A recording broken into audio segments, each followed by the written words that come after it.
부활하고 영생을 누릴 그 산소망으로 산다. 또 하나의 큰 차이점이 있습니다. 이것은 세상에서는요, 환난을 만나게 되면 여러 가지 환난과 또 우리 가운데 고난을 만나게 되면요, 세상에서는 그걸 가지고 근심합니다. 두려워합니다. 그런데 우리 그리스도인들은 어떻게 살아갑니까? 시험을 만나면 그것으로 인해서 기뻐하며 살아가는 존재가 우리 그리스도인들이라는 거예요.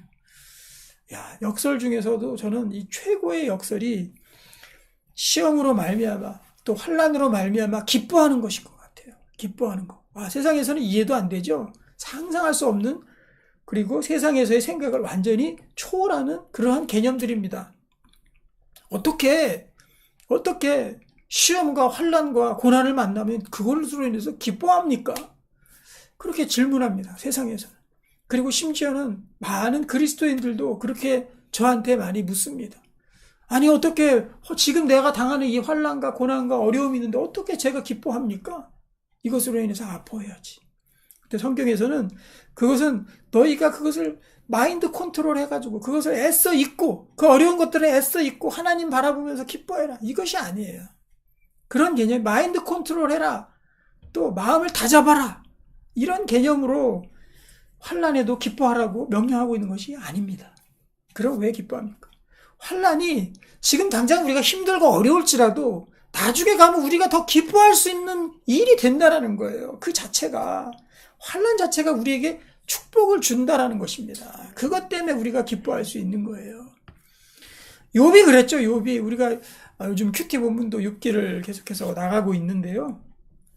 네, 욥기가 아무리 욥이 의롭고 하나님 앞에 완전한 자다 할지라도요, 중간에 욥의 세 친구들과 계속해서 대화 나누는 것들을 보게 되면은요, 욥이 기뻐하지만 않습니다. 기뻐하고 있을 수만은 없는 것을 우리가 보게 돼요. 아파합니다. 슬퍼합니다.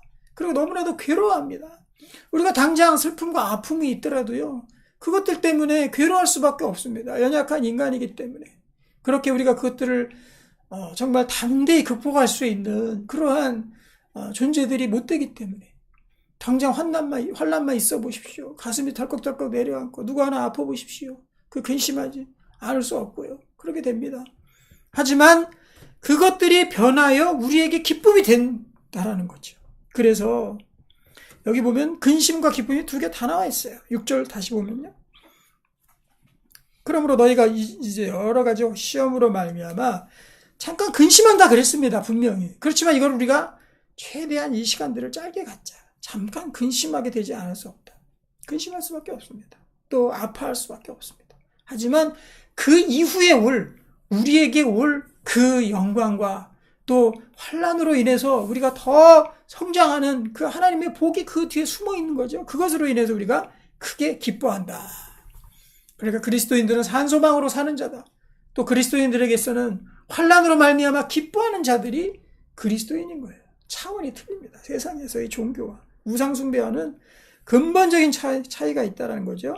그러면 왜 기뻐할 수밖에 없느냐? 그 이유가 뒤에 나오죠. 7절 보겠습니다.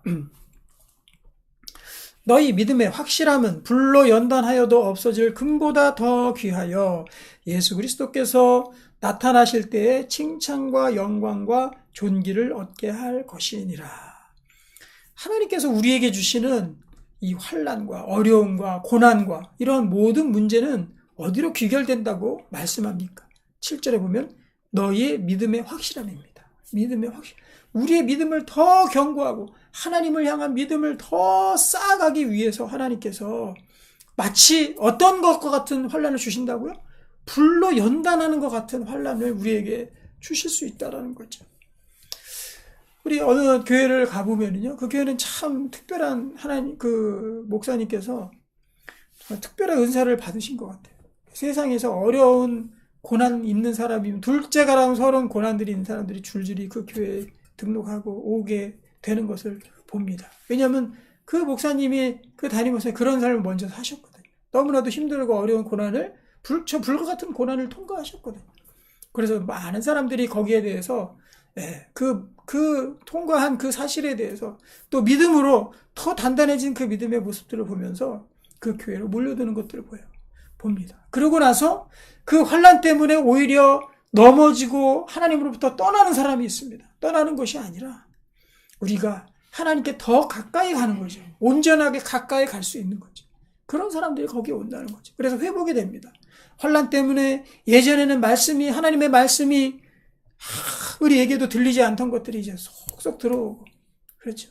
그리고 하나님에 대한 마음이 열려지고, 옛날에 하나님 소리 듣기만 해도 경기를 일으키고 그랬는데, 이제 환난을 통과하고 나니까, 또 어려움 속에 있으니까, 내가 하나님께 대한 관심이 생기고, 믿음이 생기고, 이렇게 사람이 바뀐다라는 거죠. 그래서 결국에는 예수 그리스도께서 나타나실 때, 이때 마지막 날 아닙니까? 이 마지막 우리가 부활할 때, 우리의 육신이 부활할 그때 어떻게 된다? 칭찬과 영광과 존귀를 얻게 하려고 한다. 이렇게 되어 있는 거죠. 그래서 하나님께서 우리에게 가장 큰 벌은 어떤 벌이냐면, 단지 우리가 살아가면서 느끼게 되는 뭐 어려움이나 낙심이나 아니면 시험거리나 아니면 고난이나 이런 것들이 아닙니다. 그것이 하나님의 징계가 아니에요.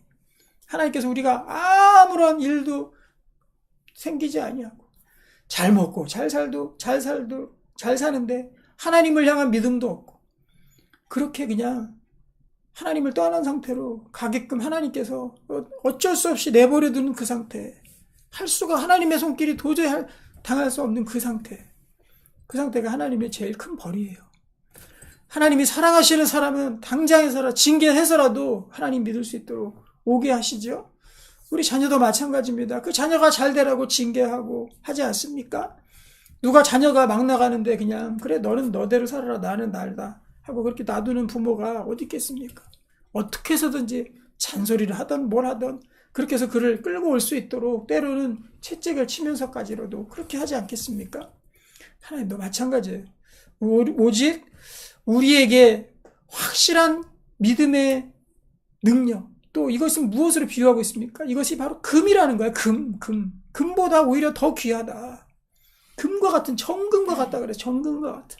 그 금을 우리의 인생 가운데 주신다라는 거죠. 그리고 우리는 이렇게 생각했으면 좋겠습니다. 앞으로 우리에게 어려움과 낙심과 또 우리에게 환난과 고난들이 왔을 때, 그 속에 금이 있구나. 금을 주시려고 그러는구나. 이렇게 하면 됩니다. 그 금이 당장의 물질적인 금일 수도 있죠. 하지만 대부분 우리 마음속에서 나오는 금입니다. 이 금을 우리가 사모하면서 환난 가운데도 기뻐하며 우리가 살아가게 되기를 소망합니다. 8절 보겠습니다.